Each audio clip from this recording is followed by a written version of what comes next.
Hello. हाँ, एक second रुक जाओ। लिखो 530 924 000 F7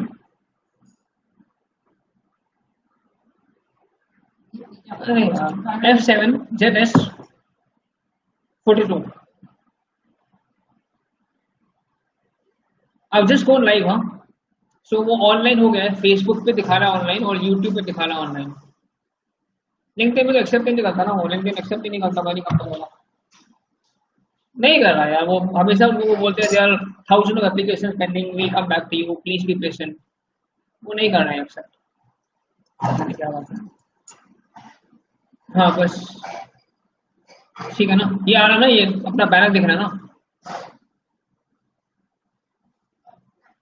ठीक है, I am waiting for Sairi to join, she hasn't join the link I think. बस लिंक तो मैंने भेजा हुआ साइरी को। आ रहा है ना अभी? मेरा मेरा फेस तो नहीं आ रहा ना अभी, तो सब ये आ रहा है ना। अरे बाबा, वो क्यों आ रहा है?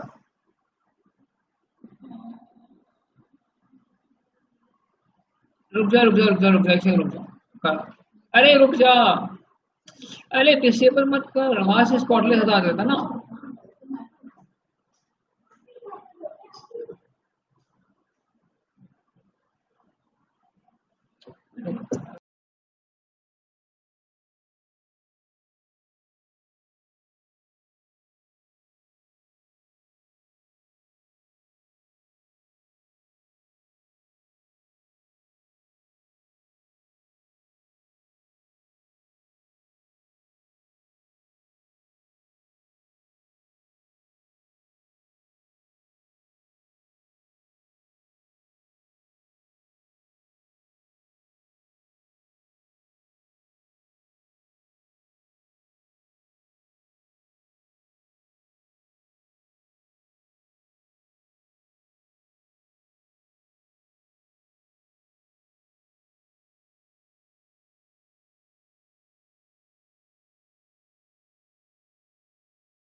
Sairee, can you hear me?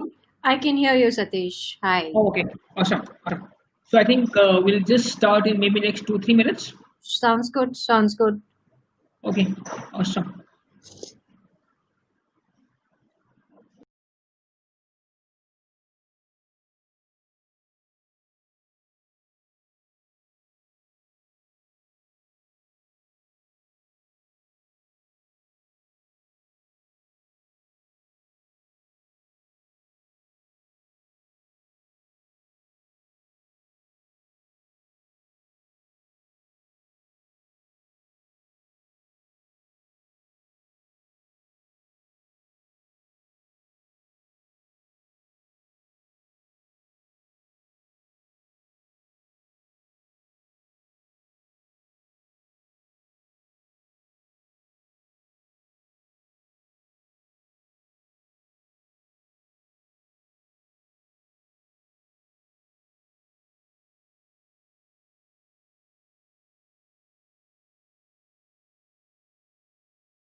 All right, guys. So welcome once again today for another interesting session from buildyourOwnParts.com. And today we have with us a very distinguished guest, Sairee Chahal, who's the founder of Sheroes, which is one of the largest women's community based in India. And she's also is Aspen Leadership Fellow. She has won multiple awards for awesome work that she has done to empower millions of women around entire social circles in India. She has won Tevi Award winner. She has also won Femina Achievers Award, Cartier Award, Editor's Choice for L'Oreal Femina Women's Award, Business Today, and Most Powerful Woman in Indian Business. In 2018, she was also ranked 53 on Onal Litaka's Future of Work Top 100 Influencers list.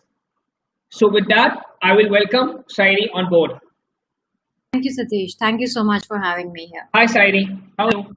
I'm very well. Thank you so much. Awesome. So it's a great privilege and honor to have you amongst us today. And thank you for gracing us and gracing buildyourownparts.com for sharing your inspiring story and your nuggets with all the audience that is present with us today. It's my It's a privilege for me to talk to you and speak with you. honor. Thank you. Thank you for having me here. Thank you. All right, Sairi, so we'll start off right away. I think we are on time today. While I have kind of tried to introduce a bit, but it would be awesome if you can kindly, briefly talk about your journey, from a 17-year-old girl, who left Muzaffarnagar to join GNU, and and from there, that's where your life started out. That's where Yeah. your career got into formative stages. So maybe That, if you can just kind of take us through your journey and that, and how was it? What were the multiple ventures that you built up around the way? right. So look, I grew up in a small town, and I think that's been my greatest gift. When everything else is a everything else in life is a bonus because everything else is a bigger canvas. So I wanted to sort of out and just broaden my horizons, give myself better opportunities, much like millions of Indians. So nothing new about that there.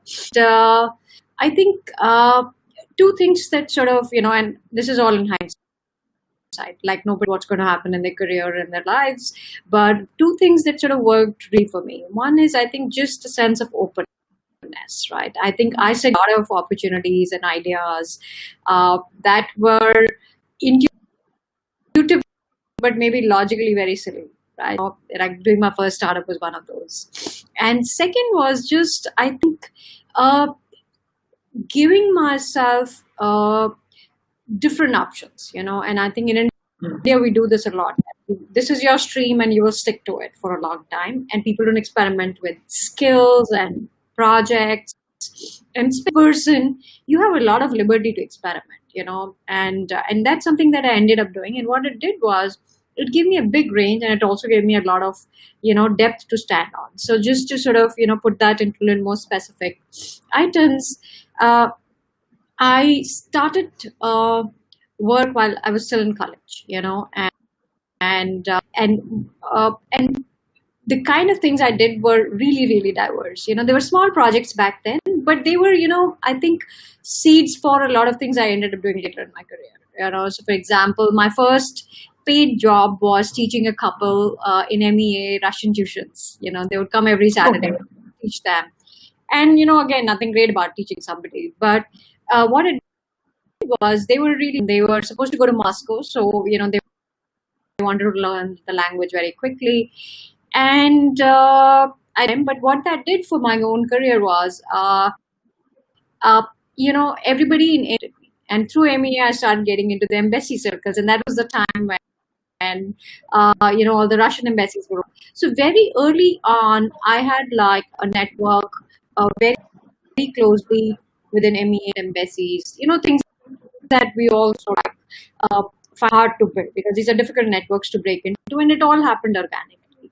Then I started doing part-time work for this place called India CIS Chambers of Commerce. Okay, they had a small office in South.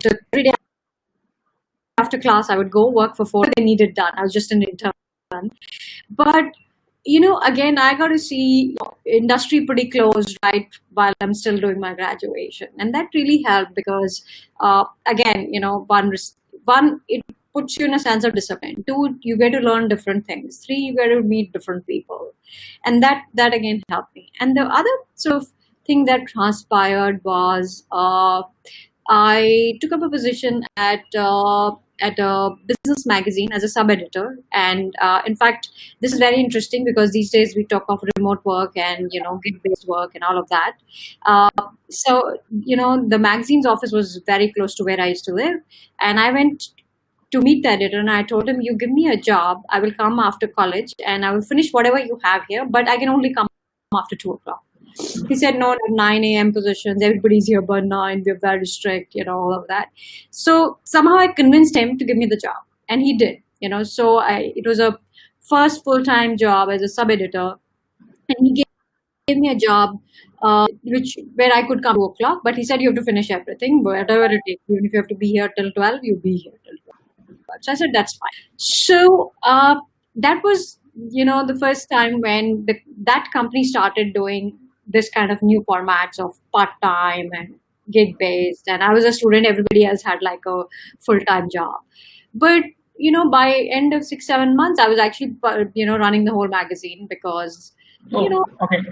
yeah, and it was pretty sort of, and why that happened because the editor had an accident and he had to go on long leave, and somebody had to run it, so so again, one of those opportunities. So the thing that sort of worked for me is that you have to sort of constantly look for opportunities even when none exist. You have to kind of manufacture them for yourself. And so by the Right. time I'm done with my formal education, I had worked for 3, 4 years. So, and that was Right. really because I had a network. I was already making money. I was very clear on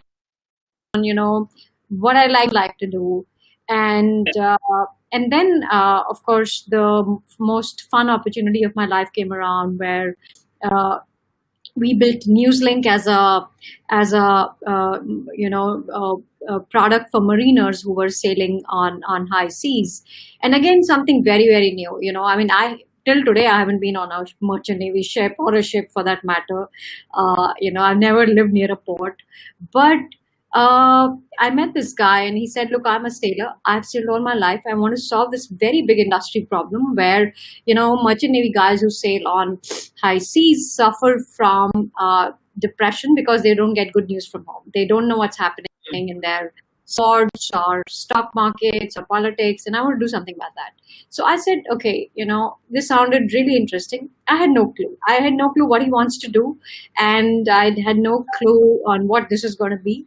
And in a normal circumstance, people would be looking for a stable job. Like they would be looking for something that would sort of be very defined with a JD. And here I was, first person on that team, and and I said in the first meeting itself, I said, "Look, I'm in this. Count me in, and let's do this." Uh, and we ended up building a company that not only runs till today, it actually solved a very hard industry problem. It was profitable. It got acquired. It created wealth for all stakeholders, uh, and we did a really good job. Because we covered almost 2/3 of the industry by end of 3 to 4 years. So Wow. so And it was born out of nothing. It was just born out of an actual this, market need. absolutely, it was this conversation, and so we set up a small office. It was in actually his apartment, Deepak's apartment, and we set up a small team. I set up a small team. So he said, "Look, I'm going to go bring the business." So he was an industry insider. We set up a sales office in Cyprus, where shipping industry is based. So we had an office in Cyprus. We had a production office in Delhi, and later we set up an office in Philippines.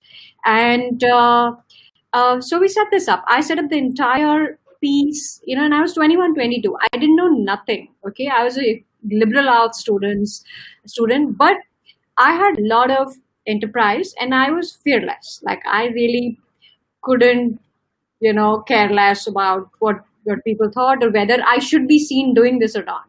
But I was really interested in what he was doing, and I wanted to be a part of it. So I ended up doing things that I would have never imagined. Hiring engineers to begin. I mean, now imagine you are a MPhil in international relations, and here you are hiring engineers to build your product. Totally steep learning it. Once you're there, you do it. And then obviously setting up the whole operation.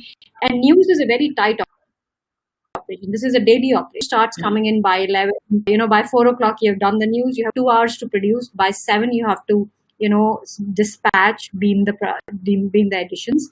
We started with 3 editions, and by end of it, we were doing like 25, 26 editions.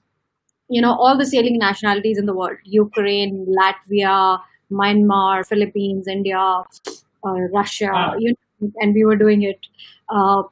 Yeah, so I think so super steep learning curve, but great use case for the industry because, and it's only now, look, I didn't know any of these terms. I didn't know that this is what you call SaaS because the companies would pay us per subscriber, per ship, per edition in advance.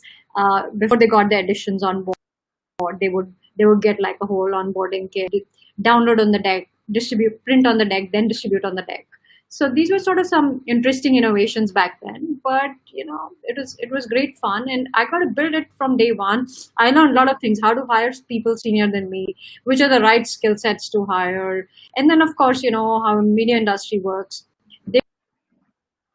There was a time when I think I went to office for 400 days straight. The new operation, we were a small team. News never has a day off, and then my office manager came and said, "Look, you have to go on a break, else labor inspector will catch up."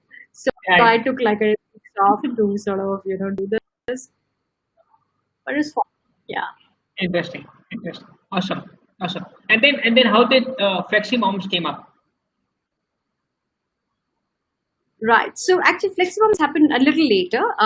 So this is fleximoms happened pretty much as a very small experiment. I used to run a consulting firm, and my own had all this. We just ended up hiring a lot more women. We would need high level events, and we would work with a lot of women who were either traveling spouses or who were ex consultants from McKinsey and Bain, or who were remote. I mean, nobody of remote those days, but we had remote teams. Even this is 2006. So fleximoms happened literally one fine day in office, talking how so many really talented women who are just not able to sort of do this 9 to 5, like if we can do this, why can't other companies do this? So we called a developer in Noida, asked him to make a small website to say, you just make 2 forms, let's sort of get companies to sign up and women sign up, and let's start doing more of this, more flexible remote work. Let more women join the workforce. We will also do other things. It went from there. And then I think because we were the first ones on the internet to go and talk about remote work, flexible work, women finding opportunities, women coming back to work, I think it just flew. Like Fleximoms had a lot of virality. Even today, a lot of people actually sort of know a lot about Fleximoms, or like they get pings from saying design, and of course, so it started from there, and clearly one could see two things are happening. Internet's growing, and this is also the time when this had happened, and Make My Trip had happened, India Mart had happened, but Flipkart hadn't happened. And one thing had happened, but Paytm hadn't happened. So this was the in-between phase, and clearly one knew that, look, this is going to change in India. Like you had to sort of imagine. And I mean, my thesis has remained the same for a very long time, that internet's definitely, the biggest platform everyone has. But even today, right, the core thesis is that women who need it a lot because of other gaps, gender gaps, social barriers, mobility barriers, can extract a lot of value out of it, right? So Fleximo is that idea, Sheroes is that idea, and of course everything we do now is still based on the same thesis that internet for women can be a hugely powerful force. They can get more from it. So it started from there, and then of course we went to set up Sheroes as a full-fledged platform. First as a jobs and careers platform for women, and now as a whole ecosystem for women, a social network for women. Right. Awesome. So, talking about your journey from Newslink to Sheroes, right? What do you think, were the main learning milestones that you took from one venture to the other, and how did it kind of help you in your journey, and how did they help you to move forward? Like, what did you learn from Newslink that you carried forward to, to your next venture, and then to your next venture? Right. So one of the biggest flaws that the leadership has to scale. And when I say that, I think a lot of us get into situations when things are it's like when usually we took an idea and we were able to do something with it. But eventually, I think the company scale, the leaders scale. The founders have to scale, and every scaling journey is different because So I think till such time that leadership is having a steep learning curve, companies will continue to scale. And I think that challenge has to be presented of very often. So if, for example, if we had just sort of said that we weren't going to go outside the whole jobs for women's space, or with Newslink, if we had not pushed ourselves, none of this would have happened, right? So, so I think leadership, you as a founder, needs to be on a steep learning curve all the time. So, some ways, a part of you has to always feel a little stretched. It's like how when you're working out, a part of you is always pushing that little, for that extra inch in your Right. Right. dialogue, or extra inch of stretch. I think leadership Right. in the stretch, and if Right. leadership is feeling that, then companies are growing, like, because you're clearly testing outside, you're testing things outside of your comfort zone, right? Mm. Mm. Like for Sheroes, we are now testing, social commerce, and I don't understand nothing about commerce, but if it's important for us, we got to learn that skill, we got to learn that domain, we got to sort of do it better. So being able to sort of do this is a very important skill for everyone, whether you're a very small company or whether you're Microsoft. I think that's a core skill that leadership needs to sort of test outside its boundaries, all the Right. time. Second is, I Right. think, uh, even more so, change change is faster than you believe. Like, and I think that's the nature of business today. Maybe there was a time when people had one business and that ran for the rest of their lives. You may still have Mm. the same business, but its evolution will be much faster. Given Mm. every space of technology, pace of consumers, just the restlessness of consumers, and everything else. So I think those are very important. And third is, I think, just your relationships. Like, I always sort of feel that a part of my journey has happened because a lot of people have helped me when they really need not have, and these are people on the journey, are people I knew, who I've known all along, their friends, peers, colleagues, ex-colleagues, mentors, and I think all of them have at some point come around and helped me, right? And most of these people didn't come into my life because I needed their help. They were just part of my life there, but I was able to reach out to them for help, and it was a relationship that I had, already. If I didn't have them in my life, I wouldn't be able to sort of pick that phone and say, can you do something, right? Sure.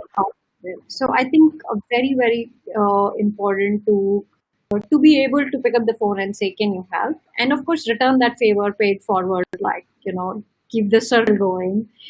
Because, and I think that's one of the things Silicon Valley has done really well, right? I mean, the iconic, Larry and Steve Jobs, conversations. If some of those hadn't happened, Apple would miss out on a lot of things, right? So same here, a lot of conversations. Actually, the first conversation about Sheroes was with Vijay at Paytm. Okay, this is what I'm. Mm. And he's like, why don't you go set up, like, and we'll support you. And obviously he has, and then other people have, Rajan or Vinny or various people, right? And I think a lot of people want to be part of something that is valuable to us as a society, to us as an economy. To, a lot of people want to actually do real good work, Mm. and I think if you're building something that's bigger than you, then you need, it takes a village. You need a lot of people to help you, and being able to sort of go to these people, or at least know who are these people, is important. Acha. That's great. Thanks for that.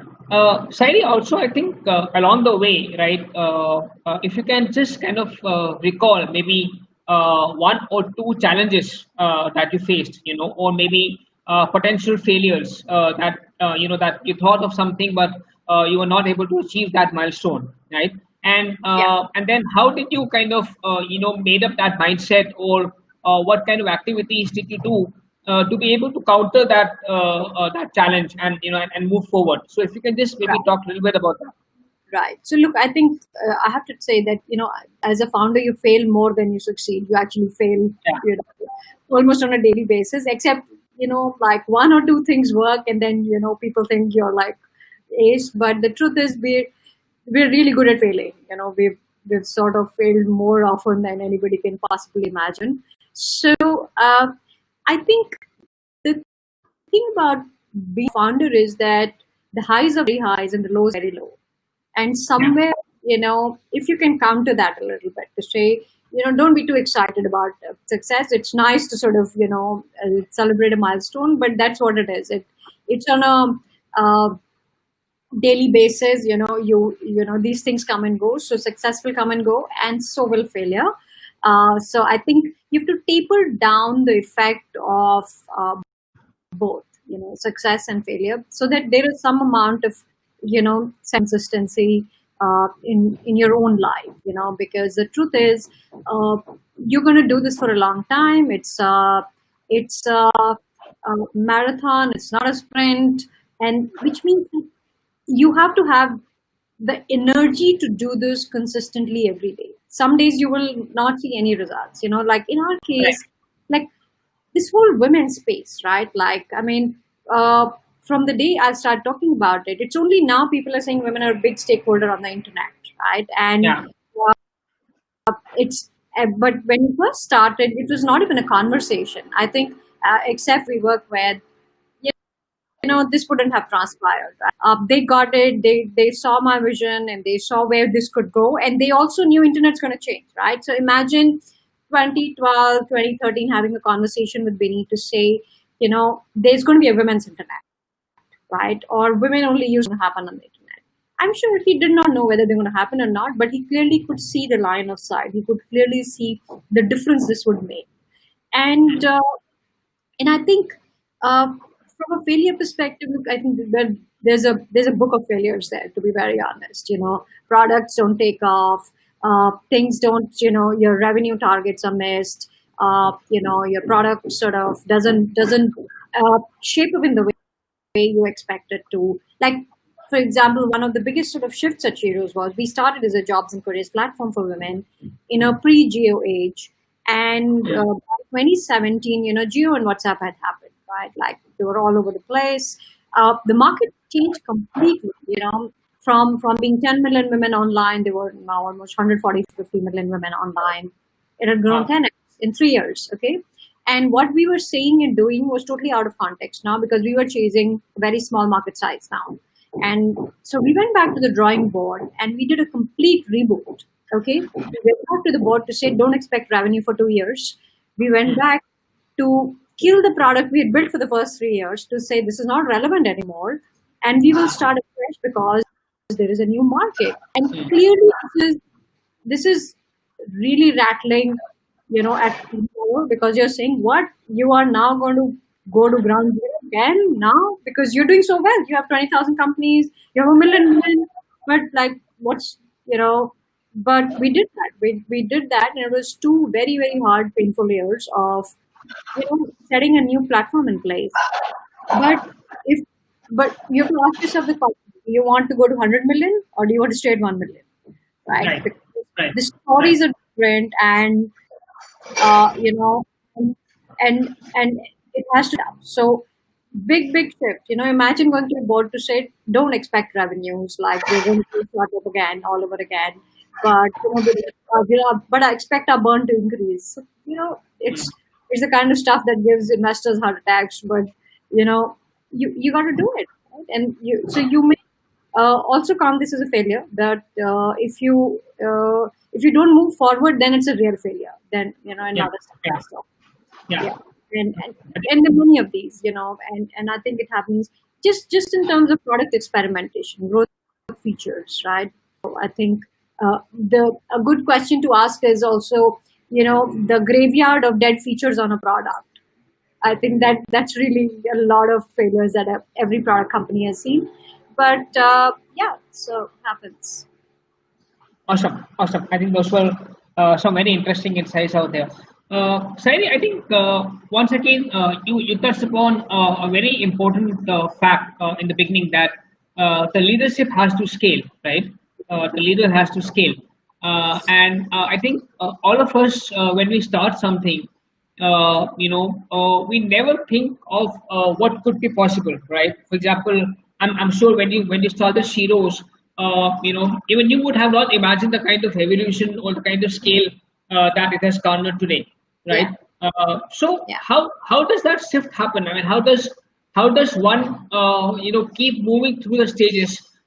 What's the kind of mindset makeup that could help a founder yeah, to be able to keep opening up to new possibilities and kind of keep expanding internally and externally. If you can just kind of maybe talk about your experience out there.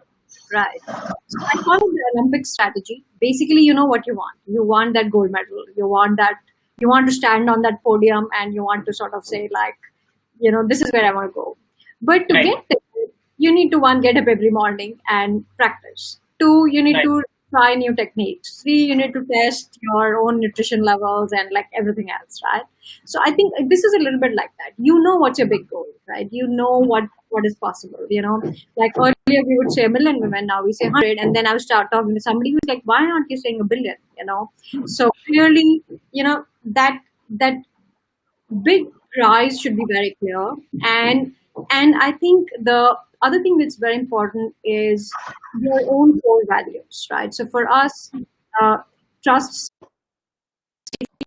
of women is very, very number one. That's how we want to lead this, right? So there's a certain pieces, on which this is built, but uh, rest of it is actually, good old efficiency, yes, as right, simple as respond to emails on time, as simple as call back every customer, as simple as ship code as often as possible, as simple as, maintain your sales funnel. So the good thing is you don't have to innovate on everything.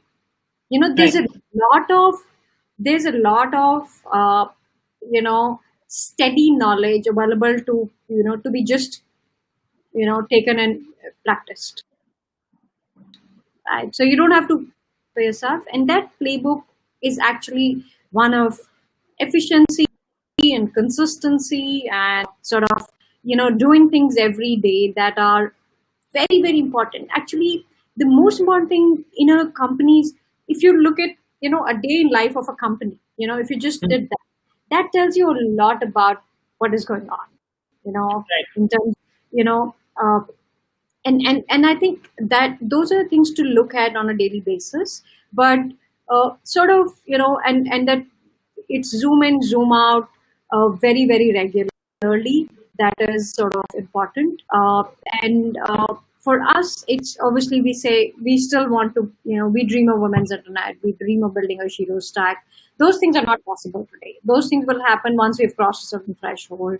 So for us, it was product first, monetization second, the Shiro stack third, and then hyperscale. So it's kind of like a very clear journey, but each one of these is a big block, in itself. Each of these is a startup in itself in terms of, how much execution it needs.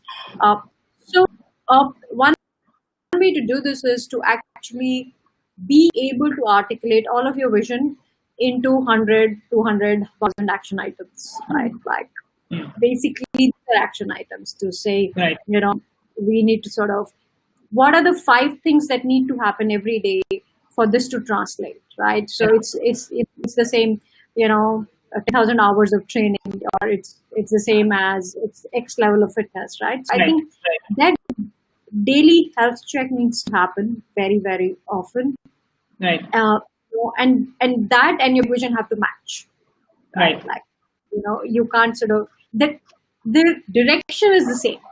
right, The small effort and the big efforts may same direction, and if you keep doing it consistently, and if you keep doing it deeply enough, it kind of works out.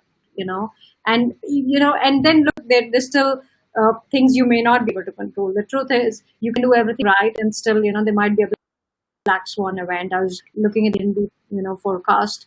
Who can predict things like this? mm, Or change in overall macros.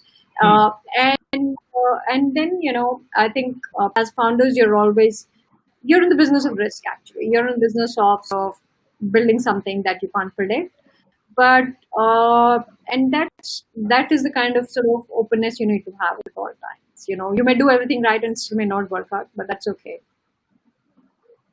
awesome, awesome. I think that was uh, very, very inspiring and very to the point, and very useful. Okay, Sai, I think as you know, I've written this book which is called Unblock, and this book talks about certain attitudinal hacks which can help an entrepreneur to strengthen his mindset.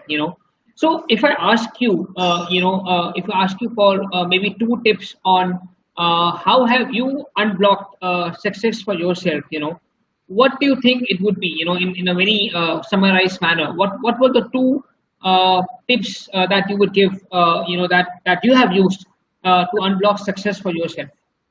Right. So look, I think my tips are very, very simple. One is, I have the vision. I have blinkers on. I see nothing else in my life. Like I have a very simple life way. I see my work and I see, my daughter, and like I have my priorities very clear. I don't have a social life. I don't have any real interest outside of work. Hmm. And for me, everything is, it just connects. Like it's just very unidirectional, if I may say.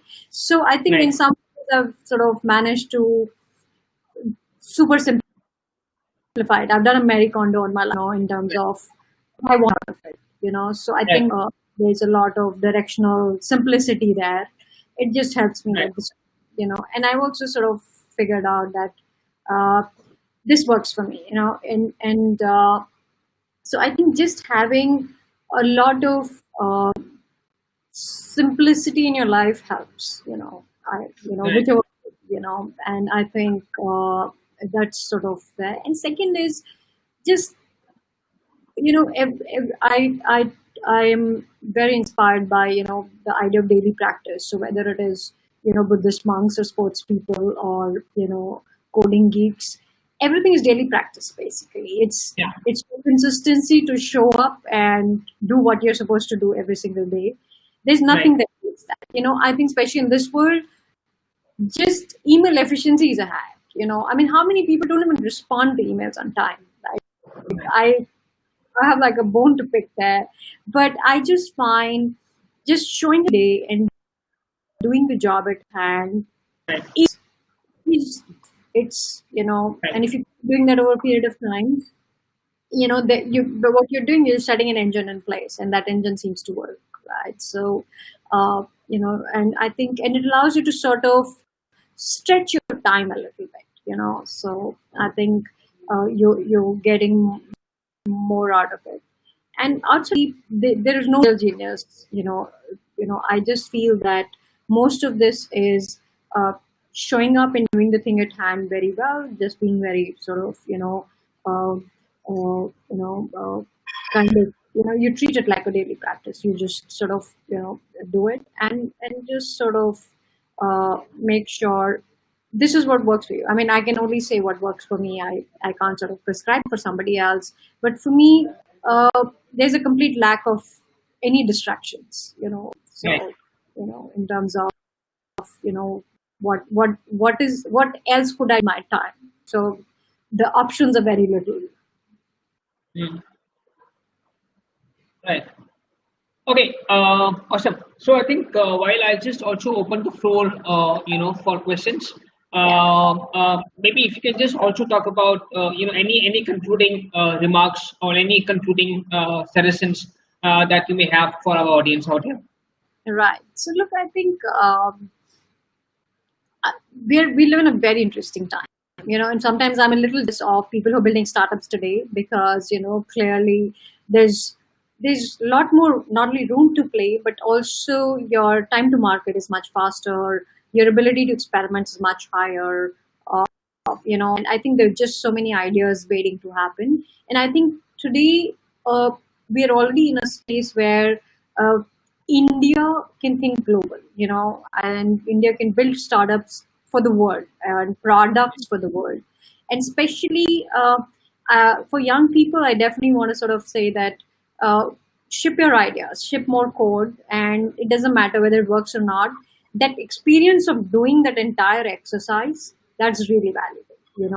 So some ideas will work, some will not work, but start doing it when you're in college. Start doing it when, as soon as you can. It doesn't matter who you are, but if you start shipping some of these things, it's great, because what you're doing is you're putting yourself out there, and if you already run a company, don't worry too much that this is the final answer. Like, a lot of us carry a lot of deadwood in our companies, you know, uh, barely growing businesses, small markets, things that are sort of working but not working. Right? We're not so excited about that. Don't be scared to make a shift. Like, it's all good. There are much bigger sort of opportunities out there, and chase the ones that seem very, very exciting to you. Awesome. Awesome. All right. We got one question, out here, which is saying that given the COVID situation, right? Given the challenges from the COVID, right? And a lot of people, including a lot of working women, are facing a lot of challenges. Because suddenly they have, kind of dual responsibilities of managing their homes as well as managing their careers, right? And that is also obviously causing a lot of mental anguish amongst women, right? So in that scenario, one, how can is Sheroes doing something to help them out? And second, what would you personally recommend to such women, and how can they kind of Yeah. kind of maintain their sanity in these tough times? Right. So a really good question, and something very close to our hearts.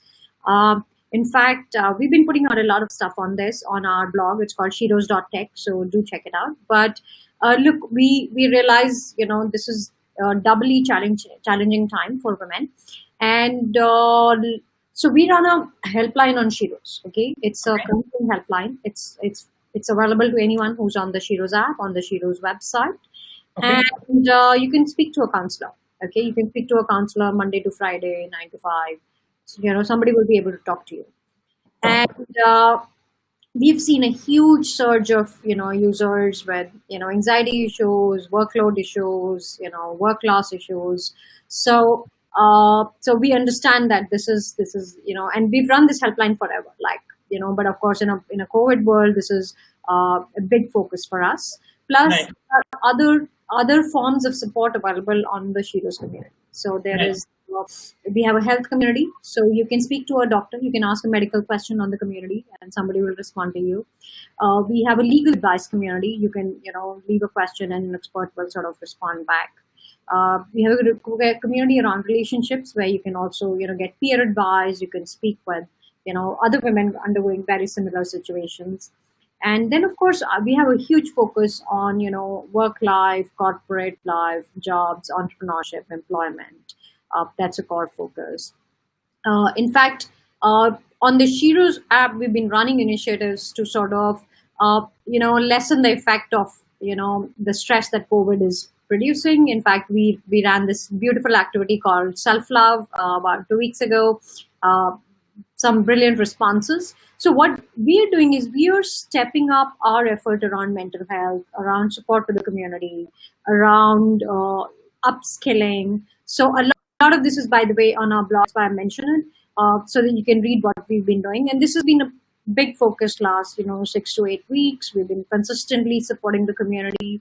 We are seeing a surge in women seeking out help, but also women planning out new courses. They're saying, hey, I will upscale, I will start a new business, I will do something else. So it's a challenge, but it's also an opportunity on the other side, where women are saying, hey, let me reinvent and let me figure out what can I do, with what we have today.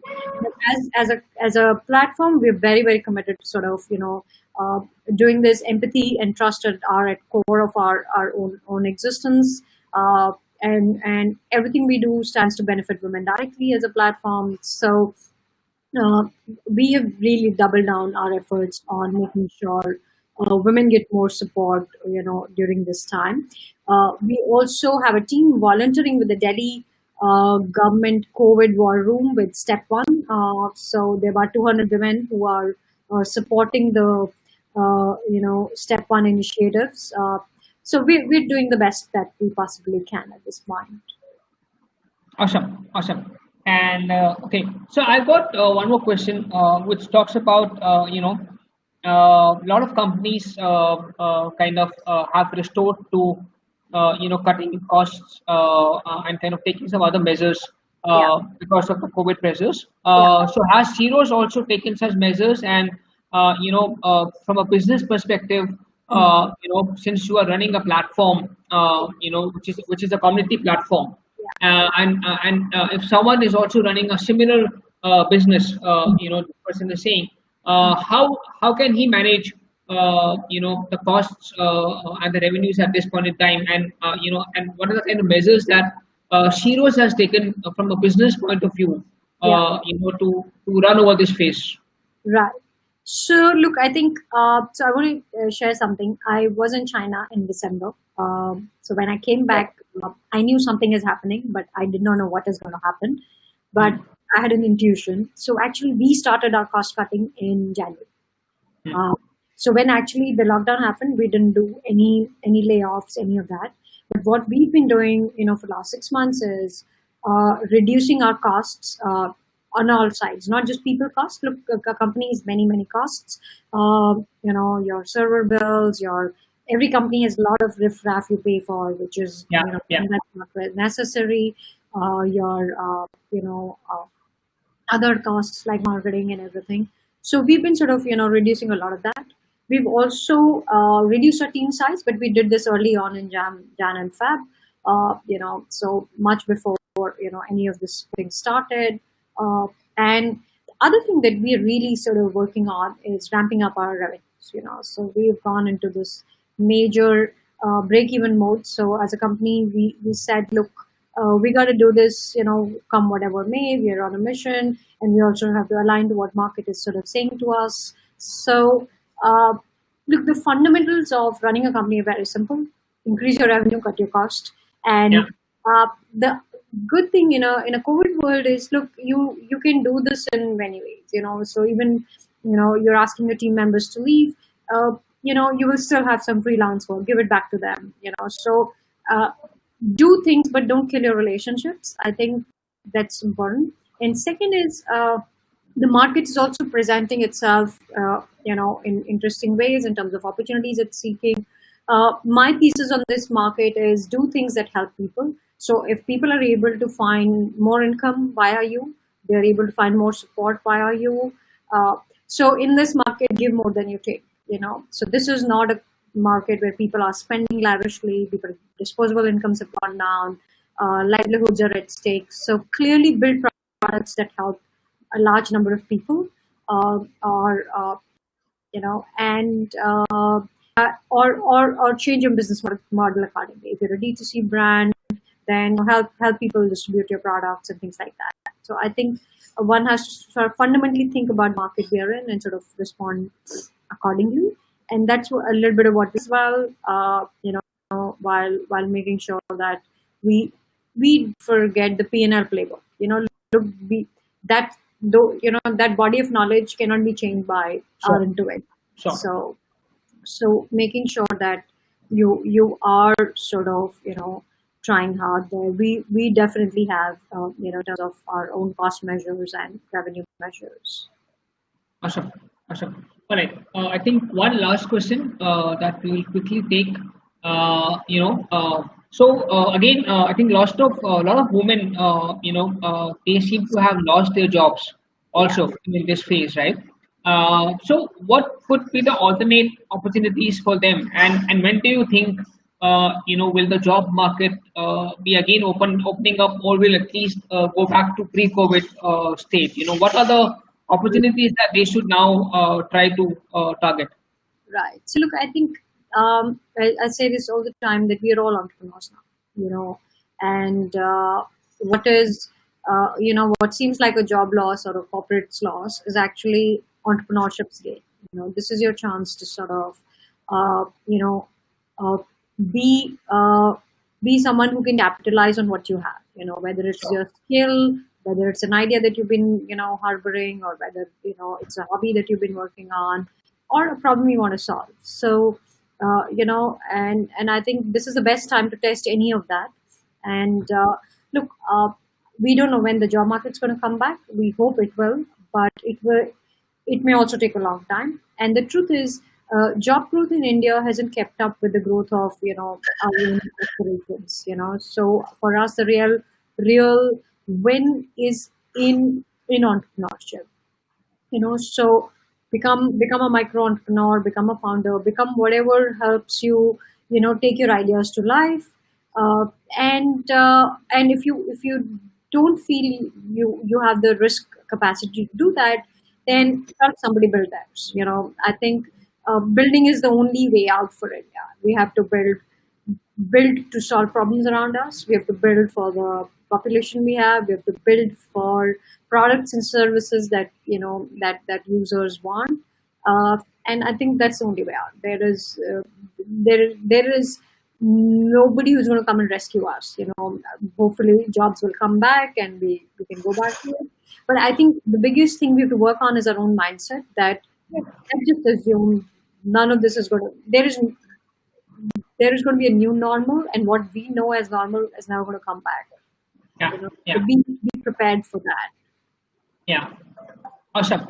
So I think with that, we'll just conclude this talk for today. Thanks once again for giving us this valuable time of yours. And I think it was a very, very inspiring and insightful talk with you today.